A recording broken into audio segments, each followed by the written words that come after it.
ಹೌದು, ಸಮುದ್ರದ ಆಳದಲ್ಲಿರುವಂತಹ, ಅಂದರೆ ಸೂರ್ಯನ ಬೆಳಕಿಗೆ ಬರದೇ ಇರುವಂತಹ ಕೆಲವು ಜೀವಿಗಳ ಚಿತ್ರಗಳನ್ನು ಈಗ ಕೆಲವು ಫೋಟೋಗ್ರಾಫರ್ ತೆಗೆದಿದ್ದಾರೆ. ಅಂದರೆ ಅದು ಹೇಗೆ ತೆಗೆದರು, ಅದಕ್ಕೇನು ಕಾರಣ ಎಂಬುದನ್ನು ತಿಳ್ಕೊಳ್ಳೋಣ.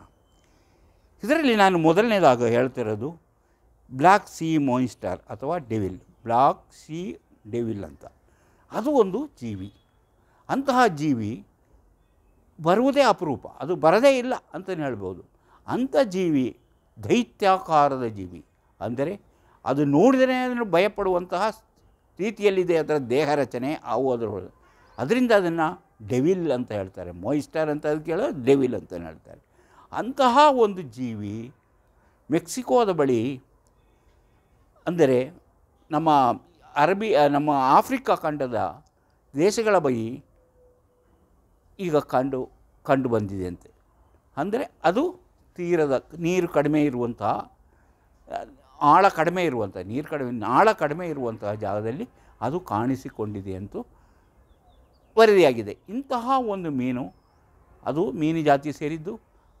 ಇಂತಹ ಮೀನು ಕಂಡು ಬಂದರೆ ಸಮುದ್ರದಲ್ಲಿ ಏನೋ ಅನಾಹುತವಾಗಲಿದೆ, ಅದರ ಸೂಚನೆ ಸಿಕ್ಕಿದ್ದರಿಂದ ಆ ಮೀನು ಹೀಗೆ ಆಳ ಕಡಿಮೆ ಇರುವ ಕಡೆಗೆ, ಸೂರ್ಯನ ಬೆಳಕಿನ ಕಡೆಗೆ ಬರುತ್ತದೆ ಎಂಬ ಒಂದು ಅಂದಾಜು ಕೆಲವರಲ್ಲಿದೆ.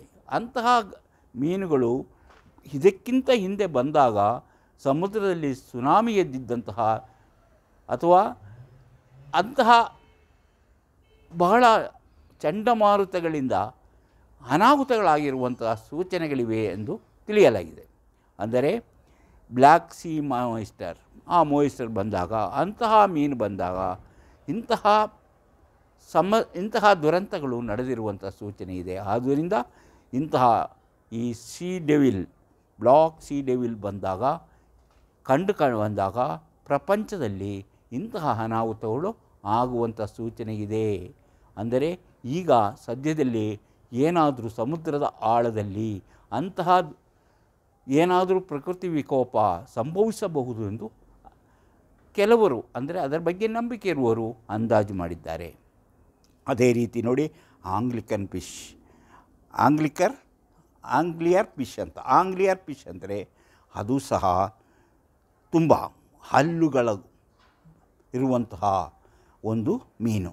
ಅಂಥ ಮೀನು ಸಹ ಅದು ಸಮುದ್ರದ ಆಳವಾದಂತಹ, ಸೂರ್ಯನ ಬೆಳಕು ಬೀಳದೇ ಇರುವಂತಹ ಅಷ್ಟು ಆಳದಲ್ಲಿ ಬದುಕುತ್ತಿರುವ ಒಂದು ಮೀನು. ಅದು ಹಲ್ಲುಗಳು ಬಹಳ ಹರಿತವಾಗಿದೆ. ಅಂತಹ ಮೀನುಗಳು ಸಹ ಈಗ ಕಂಡು ಬಂದಿದೆ ಎಂದು ಅದರ ಫೋಟೋಗಳನ್ನು, ಅದರ ಚಿತ್ರಗಳನ್ನು ತೆಗೆದಿದ್ದಾರೆ. ಇದು ಸಹ ಸಮುದ್ರದಲ್ಲಿ ನಡೆಯುವಂತಹ ಪ್ರಕೃತಿ ವಿಕೋಪದ ಒಂದು ಸೂಚನೆಯಾಗಿ ತಿಳಿಯಲಾಗಿದೆ. ಇಂತಹ ಸೂಚನೆಗಳು ಬಂದಾಗ ಪ್ರಪಂಚದಲ್ಲಿ, ಅಂದರೆ ಭೂಮಂಡಲದಲ್ಲೂ ಅದರ ಹಲವು ಪರಿಣಾಮಗಳಾಗುವಂಥ ಸಾಧ್ಯತೆ ಇದೆ. ಇದರಿಂದ ಸಾವು ನೋವುಗಳು ಆಗುವಂಥ ಸಾಧ್ಯತೆ ಇದೆ ಎಂಬುದು ಕೆಲವರ ನಂಬಿಕೆ. ಅದಾದಮೇಲೆ ನೋಡಿ, ಓಯರ್ ಫಿಶ್ ಅಂತ ಬರುತ್ತೆ. ಇದು ಬಹಳ ದೊಡ್ಡದಾಗಿ ಬೆಳೆಯುವಂತಹ ಒಂದು ಫಿಶ್, ಓಯರ್ ಫಿಶ್ಶು. ಅದು ಕಂಡು ಬಂದರೆ, ಅದು ಯಾವುದೇ ಬಂದಾಗ ಅದು ಸಮುದ್ರ ದೇವತೆಯ ಸಂದೇಶವನ್ನು ಹೊತ್ತು ಬರುವಂತಹ ಒಂದು ಮೀನು ಎಂಬ ನಂಬಿಕೆ ಜಪಾನಿಯರಲ್ಲಿದೆ. ಅಂತಹ ಮೀನುಗಳು ಸಹ ಜಪಾನ್ನ ಬಳಿ ಕಂಡು ಬಂದಿರುವುದರಿಂದ ಅದು ಅವರ ನಂಬಿಕೆಯಂತೆ ಅದು ದುರಂತ ಅಥವಾ ಪ್ರಕೃತಿ ವಿಕೋಪ ಮುಂತಾದವುಗಳಿಗೆ ಕಾರಣವಾಗುವಂತಹ ಸೂಚನೆ ಎಂದು ತಿಳಿಯಲಾಗಿದೆ. ಈ ರೀತಿಯ ಪ್ರಕೃತಿ ವಿಕೋಪಕ್ಕೆ ಕಾರಣವಾಗುವಂಥ ಸೂಚನೆಗಳು ಯಾಕೆ ಬರುತ್ತದೆ? ಈ ಭೂಮಿಯ ಮೇಲೆ ಯಾವುದೇ ಭೂಕಂಪವಾದಾಗ ಅದನ್ನು ತಿಳಿಯುವಂತಹ ಶಕ್ತಿ ಇಲಿಗಳಿಗಿರುತ್ತದೆ, ಈ ಜಿರಳೆಗಳಿಗಿರುತ್ತದೆ, ನಾಯಿಗಳಿಗಿರುತ್ತದೆ ಎಂಬ ಒಂದು ನಂಬಿಕೆ ಜನರಲ್ಲಿದೆ. ಅಂದರೆ ಸಾಮಾನ್ಯವಾಗಿ ಇಂತಹ ಜೀವಿಗಳು ಪ್ರಕೃತಿಯಲ್ಲಿ ಆಗುವಂತಹ ದುರಂತವನ್ನು ಮೊದಲೇ ಗ್ರಹಿಸಿಕೊಂಡು ಅದಕ್ಕೆ ಎಚ್ಚರಗೊಳ್ಳುವಂತಹ ಹಲವು ಸೂಚನೆಗಳು ನಮ್ಮ ಈ ಪ್ರಕೃತಿಯಲ್ಲಿ ಕಂಡುಬರುತ್ತೆ.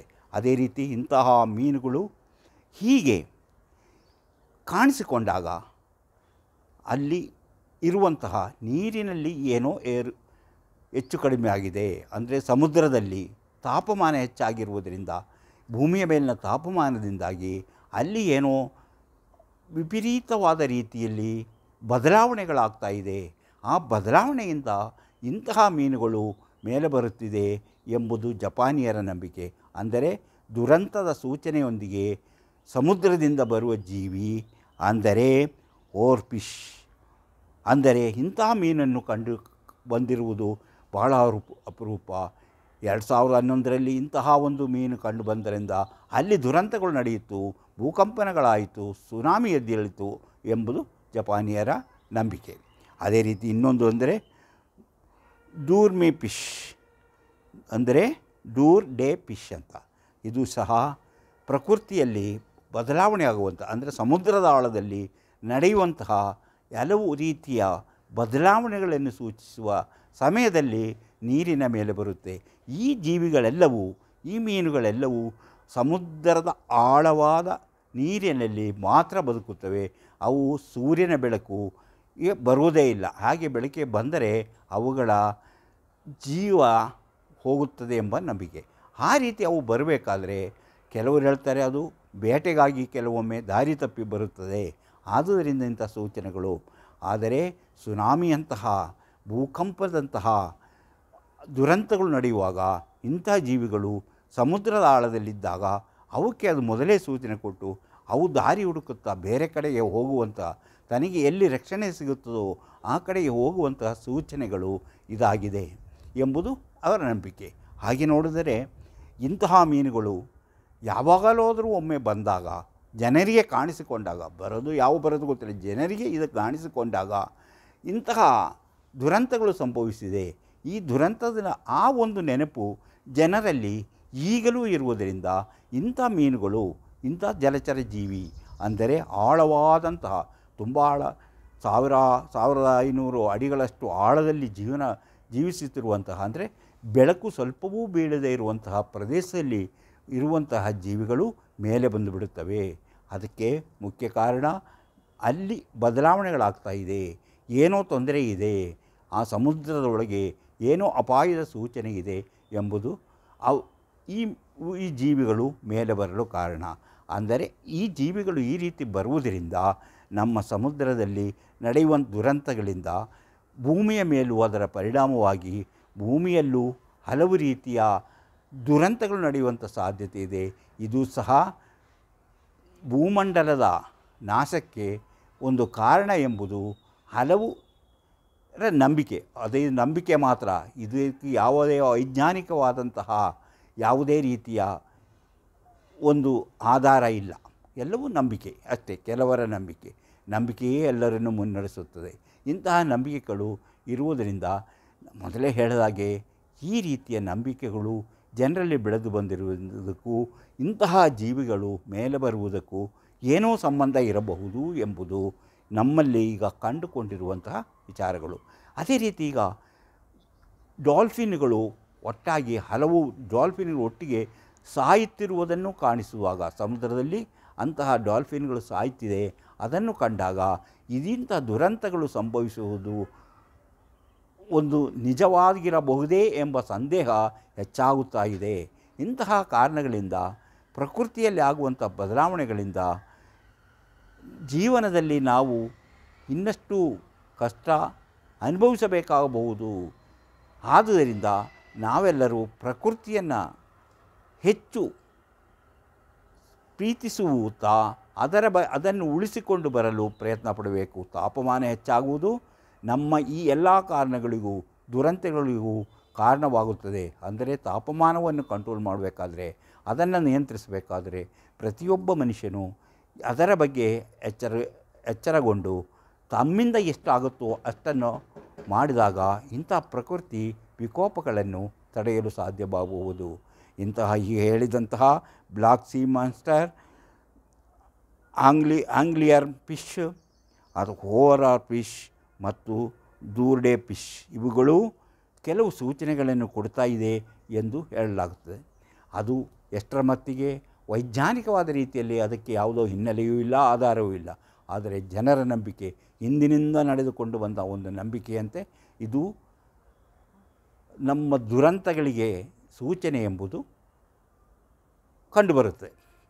ಇಂತಹ ವಿಚಾರಗಳನ್ನು ಹೊತ್ತು ಬರುತ್ತಿರುವಂತಹ ಮಾಣಿಯಾ ಟೈಮ್ಸ್ ಯೂಟ್ಯೂಬ್ ಚಾನಲನ್ನು ನೀವು ಇನ್ನೂ ಸಬ್ಸ್ಕ್ರೈಬ್ ಮಾಡಿಲ್ಲವಾದರೆ ಈಗಲೇ ಕೆಳಗೆ ಕಾಣುವ ಸಬ್ಸ್ಕ್ರೈಬ್ ಎಂದು ಬರೆದಿರುವಲ್ಲಿ ಒಮ್ಮೆ ಕ್ಲಿಕ್ ಮಾಡಿ ಸಾಕು, ನೀವು ಸಬ್ಸ್ಕ್ರೈಬ್ ಆಗ್ತೀರಿ.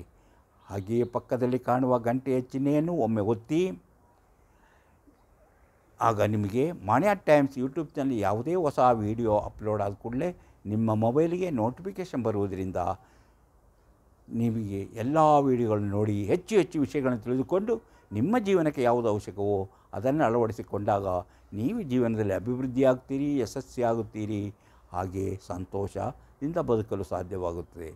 ಪ್ರತಿಯೊಂದು ವಿಡಿಯೋವನ್ನು ಆರಂಭದಿಂದ ಕೊನೆಯವರೆಗೂ ನೋಡಿ, ಲೈಕ್ ಮಾಡಿ, ಶೇರ್ ಮಾಡಿ, ಪ್ರೋತ್ಸಾಹ ಕೊಡಿ. ಇಂತಹ ಮತ್ತೊಂದು ವಿಡಿಯೋದೊಂದಿಗೆ ಮತ್ತೆ ಬರುತ್ತೇನೆ. ಇಷ್ಟು ಹೊತ್ತು ಈ ವಿಡಿಯೋ ನೋಡಿದ ನಿಮಗೆಲ್ಲರಿಗೂ ಧನ್ಯವಾದ.